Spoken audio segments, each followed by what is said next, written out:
السلام علیکم ورحمۃ اللہ وبرکاتہ۔ شبہات کے ازالے پیج کو سبسکرائب کریں اور بیل آئیکن دبائیں سب سے پہلے ویڈیو دیکھنے کے لیے۔ بسم اللہ الرحمن الرحیم۔ قسط نمبر 472، غیر مسنون فتویٰ اور اس کی تباہی۔ حضرت نانوتی رحمۃ اللہ علیہ کی وصیتیں۔ یہ مضمون ذرا طویل ہے مگر اس کا ایک ایک حرف قابل دید ہے اور قابل استماع ہے انشاءاللہ۔ دعوتی کام اور اس کا اسلوب۔ الحمدللہ وحدہ والصلاة والسلام علی من لا نبی بعدہ، اما بعد۔ الادب السادس، چھٹا ادب۔ مفتی اور قاضی فیصلہ کرتے وقت طرفین میں سے ایک کی طرف میلان نہ رکھے، طرفداری نہ ہو بلکہ عدل و مساوات کو ملحوظ خاطر رکھے۔ ترجمہ: طرفین میں عدل و مساوات کا معاملہ ہو، خاص کر جب قضیہ کسی امیر کبیر شخص کا ہو۔ انسانی فطرت اور عادت ہے کہ وہ رؤسا کی توقیر اور تعظیم کو ملحوظ خاطر رکھتے ہوئے قضیے کے معاملے میں ان کی رعایت کرتا ہے، ایسا ہرگز نہ ہو۔ رؤسا اور بزرگوں کا مقام اور ان کی شہرت اور توقیر اور تکریم طرفین کے درمیان عدل کرنے سے مانع نہ بنے۔ پس قاضی اور مفتی پر واجب ہے کہ دینی احکام بجا لائے اور اپنی فیصلوں اور قضیوں میں مساوات برقرار رکھے۔ آزاد اور غلام میں، امیر اور غریب میں کسی کو کسی پر ترجیح نہ دے۔ فائدہ: ہم جمیع مفتیان کرام اور علماء عظام سے درخواست کرتے ہیں اور دعوت دیتے ہیں کہ مفتی ابو القاسم صاحب مدظ اللہ العالی اور مولانا ارشد صاحب مدنی مدظ اللہ کی طرف سے مولانا سعد صاحب پر صادر کیے گئے فتوے کا جائزہ لے اور صادر شدہ فتوے کا موازنہ کرے اور دیکھے کہ مفتی ابو القاسم صاحب مدظ اللہ سے صادر شدہ فتوے میں کیا ان مذکورہ بالا اصولوں پر عمل کیا گیا ہے، یعنی للہیت، مدعی اور مستفتی کا نام اور اس کے الزامات کی فہرست اور ہر الزام پر سیر حاصل تقریر، الزام پر ثابت کردہ فتوے کے مراجع اور دلائل، ملزم کو صفائی دینے کا موقع اور اس کے پیش کیے گئے مراجع پر غور و خوض اور فتوے پر دوبارہ نظر ثانی وغیرہ۔ مولانا سعد صاحب سے رجوع کا مطالبہ بے محل ہے۔ رجوع وغیرہ کا مرحلہ تو فتوے کی درستگی اور قبولیت کے بعد پیش آئے گا۔ فتوے کا طریقہ کار ہی غیر درست ہو تو پھر قبولیت فتوے کا استحقاق کہاں باقی رہ جاتا؟ جب فتویٰ خود ہی لے تو لعل کا شکار ہو تو پھر رجوع کا کیا معنی؟ غیر درست طریقے پر صادر کردہ فتویٰ غیر صحیح ہے، اس لیے اس پر قاضی اور مفتیان کی طرف سے رجوع کا مطالبہ اور ملزم کی طرف سے رجوع والے عمل کا وقوع پذیر ہونا، ان تمام کاموں کی کوئی شرعی حیثیت باقی نہیں رہ جاتی۔ یہ سب بچوں کے بنائے ہوئے ریت کے گھروندی کی طرح سے ہے، لہذا قاضی کی طرف سے رجوع کا مطالبہ سراسر غیر منطقی اور محمل عمل ہے۔ مندرجہ ذیل نقائص کی وجہ سے صادر شدہ فتویٰ غیر درست اور غیر معتبر ہے۔ نمبر 1، فتویٰ دینے میں حرص اور طمع، انتقامی جذبہ۔ نمبر 2، حرص اور اتاولہ پن ہی نیت کے بگاڑ کا پتہ دیتا ہے۔ نمبر 3، عجلت بازی، فیصلہ صادر کرنے میں غیر معمولی عجلت بازی کرنا۔ نمبر 4، طرفین میں سے ایک پارٹی یعنی عالمی شورا کی جانبداری اور اس کی طرف میلان، اور مستفتی کا نہ نام ہے نہ پتہ، یعنی طرفین کے بجائے ایک ہی فریق سے سن کر متاثر ہونا اور فیصلہ کرنا۔ نمبر 6، ملزم کے مراجع کو نظر انداز کر دینا اور کہنا کہ فائل بند ہو گئی، اب مراجع دیکھیں گے تو بہت سارا وقت ضائع ہوگا۔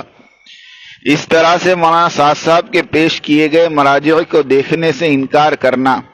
ان سب باتوں کی تحریر اور آڈیو مفتی ابو القاسم صاحب کی آواز میں ہم پیش کر سکتے ہیں۔ نمبر 7، اس قضیے میں نیت کا صاف نہ ہونا۔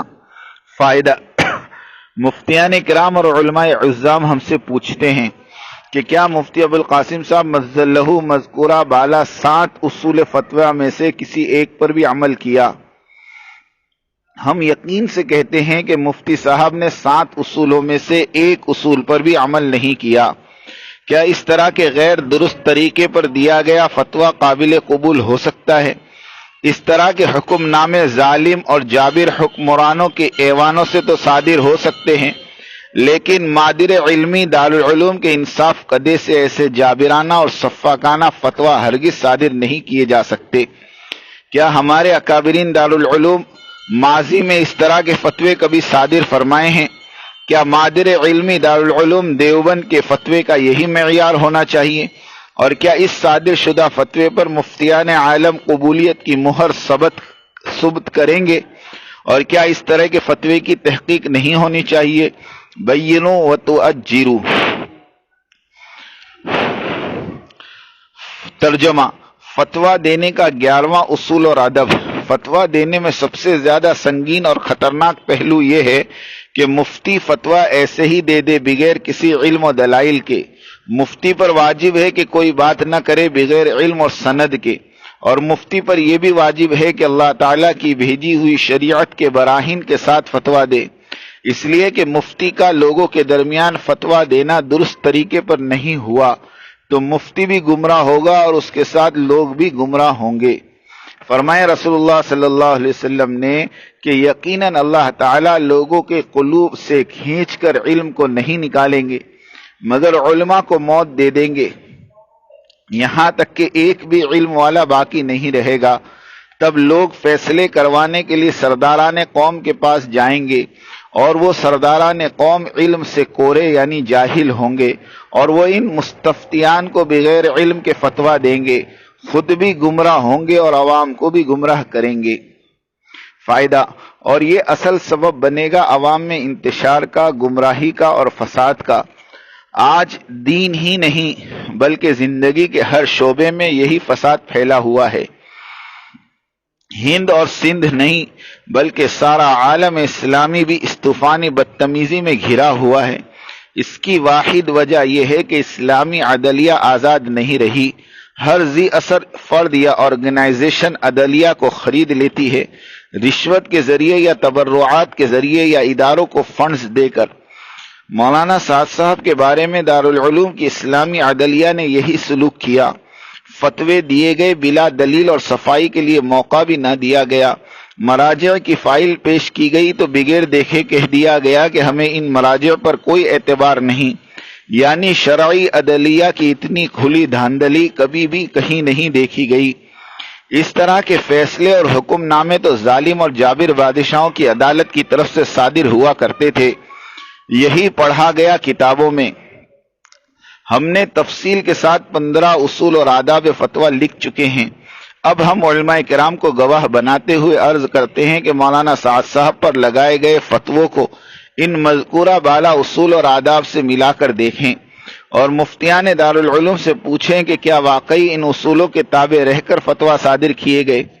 ہم اپنے موقف پر اٹل ہیں اور رہیں گے جب تک کہ دارالعلوم دیوبند اور اس کے فتویٰ کمیٹی کے چیف حضرت مفتی ابو القاسم صاحب مدد اللہ تحریراً ہمیں اور ساری تبلیغی عوام کو اصل واقعے سے مطمئن نہ کر دے۔ نمبر 1، رشوت دی گئی۔ نمبر 2، دباؤ ڈالا گیا۔ نمبر 3، مدرسے کو کثیر مقدار میں فنڈز دیے گئے۔ آخر کیا بات ہوئی کہ ایک معتبر ادارہ دارالعلوم فتویٰ دینے میں اس طرح کی غیر ذمہ دارانہ اور غیر پروفیشنل اور اسلوب فتویٰ کے یکسر خلاف والی راہ کیوں اختیار کیا؟ اب اس غیر مسنون اور غیر ممدوح اور غیر منطقی فتوے کی وجہ سے ساری امت مسلمہ پر جو پریشانی عائد ہوئی ہے، اس کی ذمہ داری کس کے سر ڈالو گے اور اس کے تدارک کی کیا شکل ہوگی؟ مذکورہ بالا اصول کے اہم نقاط پر نظر ڈالیے۔ مفتی ہر بات کو دلیل سے بیان کرے۔ اگر ایسا نہ ہوا تو مفتی بھی گمراہ ہوگا اور مستفتی بھی، اور اس کے سبب عوام انتشار اور فساد کا شکار ہوئی، اور اس طرح کا غیر شرعی فتویٰ اور فیصلہ علم دین کے دنیا سے اٹھ جانے کے مترادف ہوا۔ اس جانبدارانہ اور خلاف اصول فتوے کی وجہ سے رب تعالیٰ کی ناراضگی دارالعلوم کی بدنامی کی شکل میں واقع ہوئی۔ رائے ونڈ کے اجتماع 2018 میں مولانا محمد احمد صاحب بھاولپوری دامت برکاتہم کا فرمان: مرکز نظام الدین کے چند نام نہاد بڑوں نے اپنی بادشاہی چلانے کے لیے مرکز سے بھاگ کر چلے گئے اور اپنا خود کا مرکز بنانے چلے۔ میں انہیں خبردار کرتا ہوں کہ وہ سب لوگ واپس مرکز نظام الدین چلے جائیں، ورنہ خاتمہ بالخیر سے بھی محروم کر دیے جاؤ گے۔ حضرت مفتی ظفرعلی خان صاحب اور حضرت مفتی نعیم صاحب دامت برکاتہما، ان دونوں مفتیان کرام کے بیانات میں عالمی شورا کے باطل اور خبث ہونے اور دارالعلوم کے اس فتنہ خبیثہ کی پشت پناہی کرتے ہوئے امیر عالم حضرت جی رابع مولانا سعد صاحب کے خلاف فتویٰ دینے کی حرکت کو مذموم اور غیر محققانہ عمل قرار دے کر اسلامی اصول قوانین فتویٰ پر اور دنیا تبلیغ پر احسان عظیم فرمایا۔ الحمدللہ کہ اللہ تعالیٰ نے اپنے بندے کی قسطوں کے محققانہ بیانوں کی حمایتی بھی پیدا فرما دیے۔ 2 سال سے دعائیں مانگنا ہوتا رہا کہ یا اللہ اس خاکسار کے معیدین پیدا فرما۔ اللہ نے التجا قبول فرمائی اور اپنے مقبول بندوں کی زبانوں پر بھی وہی باتیں جاری فرما دی جو ہم 2 سال سے قلم بند کرتے آ رہے ہیں۔ ہماری نگاہیں اب صرف مفتیان عظام اور علماء کرام ہی کی طرف ٹکٹکی لگائے ہوئے ہیں۔ میں اکیلا ہی چلا تھا سوئے جانا کی طرف، لوگ آتے گئے اور کارواں بنتا گیا۔ اللہم زد فزد۔ بانی دارالعلوم کی وصیتوں کی روشنی میں مفتیان عظام اور علماء کرام خود فیصلہ فرمائیں کہ بانی دارالعلوم کی وصیتیں کیا تھی اور اب سربراہان دارالعلوم کے فتووں کی کارکردگی کیا ہے۔ حضرت امام الکبیر مولانا قاسم صاحب نانوتوی رحمۃ اللہ علیہ کی وصیت۔ دارالعلوم دیوبند کے انتظامی امور سے متعلق مولانا قاسم صاحب نانوتوی رحمۃ اللہ علیہ نے اپنے دست مبارک سے ایک وصیت تحریر فرمائی تھی، جس کا عموماً تذکرہ کیا جاتا رہا ہے کہ دارالعلوم کے خزانے میں یہ تحریر آج بھی محفوظ ہے۔ بدقسمتی سے براہ راست یا کسی اور ذریعے سے یہ تحریر عوام میں نہیں آئی، لیکن بتواتر بزرگوں سے یہ سنا جاتا رہا ہے کہ اس تحریر خاص میں امام الکبیر مولانا قاسم صاحب نانوتوی رحمۃ اللہ علیہ نے بطور وصیت نامے کے ان بنیادی باتوں کو قلم بند فرمایا ہے جن پر آپ نے اس دارالعلوم کی بنیاد قائم فرمائی تھی، اور وصیت فرمائی گئی ہے کہ آئندہ جن لوگوں کے ہاتھوں میں دارالعلوم کے نظم و نسق کی باغ آئے وہ ان کلمات کی روح کی حفاظت کے ذمہ دار ہوں گے۔ بہرحال مجلہ القاسم کے دارالعلوم نمبر مجریہ سن 1347 ہجری کے حوالے سے تحریر خاص کے مشتملات اور مضامین کو نقل کرتے ہوئے ناظم مرکزی جمعیت العلماء دہلی مولانا سید محمد میاں صاحب رحمۃ اللہ علیہ نے علماء ہند کے شاندار ماضی کے عنوان سے من جملہ دوسری دفعات کے اس دفعہ کا ذکر ان الفاظ میں فرمایا ہے۔ اس کا یعنی دارالعلوم کا تعلق عام مسلمانوں سے زائد ہو تاکہ یہ تعلق خود بخود مسلمانوں میں ایک نظم پیدا کرے جو ان کو اسلام اور مسلمانوں کی اصل شکل پر قائم رکھنے میں معین ہو۔ آگے اسی مقصد کی تفصیل فرماتے ہوئے آخر میں یہ بھی فرمایا گیا ہے کہ دارالعلوم کا مسلمانوں سے جمہوری تعلق ہو جو ایک کو دوسرے کا محتاج بنائے رکھے۔ اسی بنیاد پر آپ نے دارالعلوم کے لیے مستقل آمدنی کا کوئی ذریعہ بنے اس سے بھی منع فرمایا، یعنی مالی تعاون کے لائن سے دارالعلوم کا عام مسلمانوں سے احتیاجی رشتہ ہمیشہ قائم رہے۔ حکومت یا کسی رئیس کی دوامی امداد پر مستقل جائیداد کی صورت میں تعاون سے منع فرمایا تاکہ عام مسلمانوں سے احتیاجی رشتہ دارالعلوم کا باقی رہے۔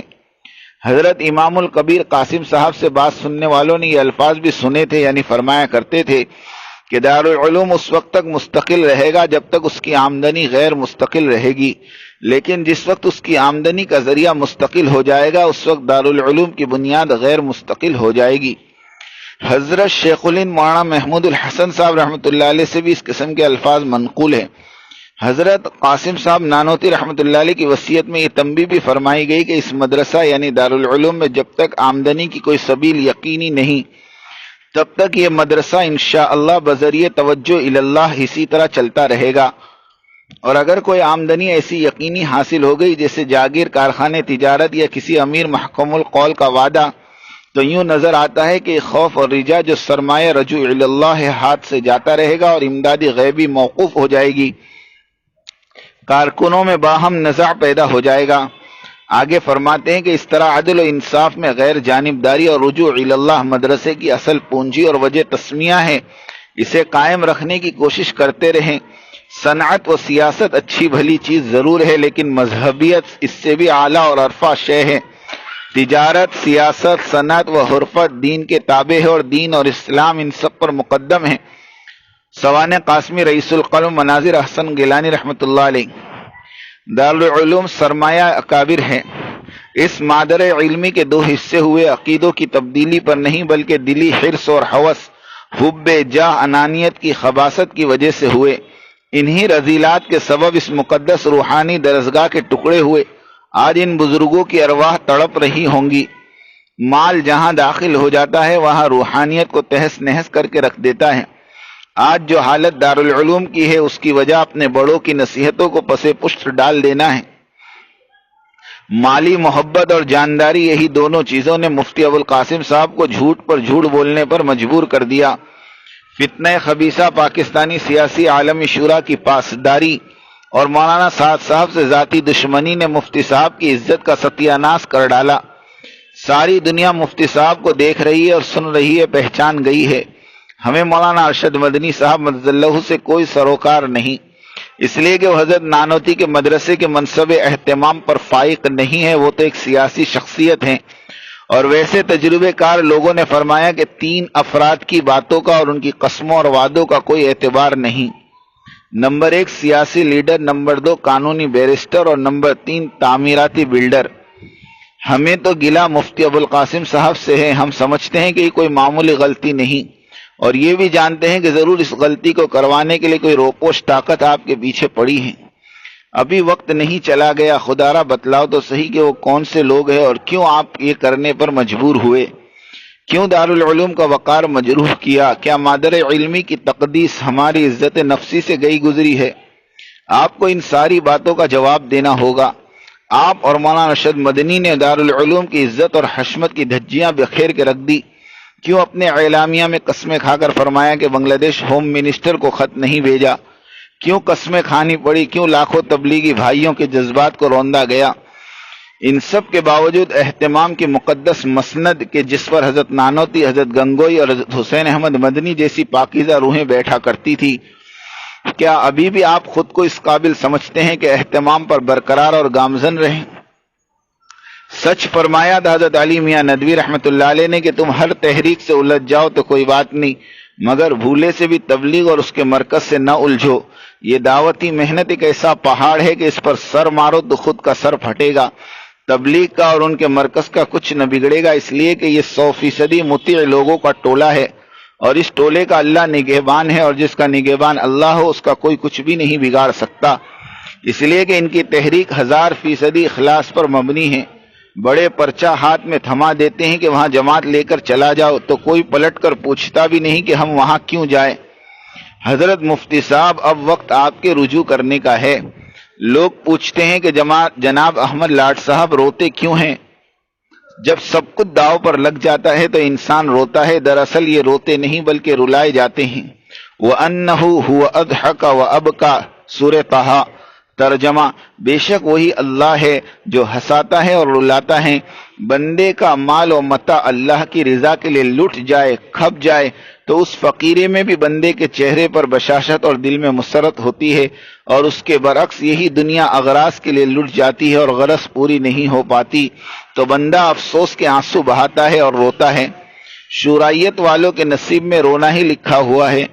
پہلی بار بھائی فاروق بنگلوری نے نوحہ کیا اورنگ آباد کے اجتماع سے قبل، اس لیے کہ وہ سمجھ گئے تھے کہ اورنگ آباد کے اجتماع سے سارا ساؤتھ انڈیا شورائیت کے ہاتھ سے نکل جانے والا ہے۔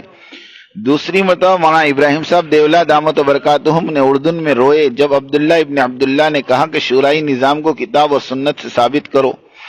تیسری بار جناب احمد لاٹ صاحب نے بھی دیکھ لیا کہ انگلینڈ کے اجتماع 19، 20، 21 اکتوبر سے انگلینڈ، یورپ، امریکہ اور افریقہ کے ممالک بھی ہاتھ سے جانے والے ہیں، اس لیے دل کھول کر رو دیا۔